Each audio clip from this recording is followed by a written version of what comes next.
seven dwarves first appeared along with Mickey and Minnie at the Snow White premiere at Carthay Circle in 1937.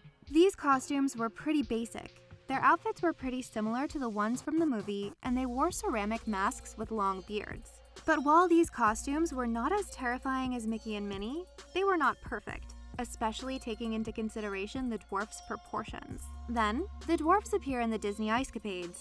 But this time, the costumes changed, and they all had something in common. They were all terrifying. Each of them was creepy in their own way, but the scariest of them all, in our opinion, is Dopey.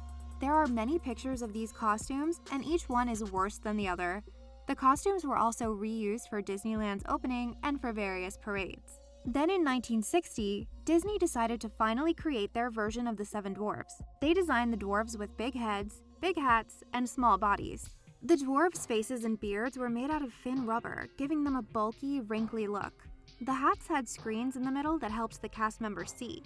The creepy part of these costumes is that the cast member did not have any control over the character's arms, so they just hung there lifelessly. Since the performers had no control of the arms, they used the dwarves' facial features to give them more life. They would wiggle their tongue or nose. Dopey and Bashful had special features. Dopey could move his ears, and Bashful could blink.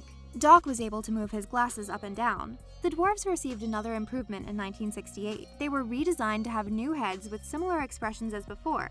New hats, a new wardrobe, and new hands. The cast members now had control of the arms, but the beard was still made of plastic. This design made way for the 1980 design, which is very similar to the one we currently see at the parks, with fur beards and a color scheme closer to the original one. Disney has made many versions of the dwarves, but thankfully they left their creepy designs in the past.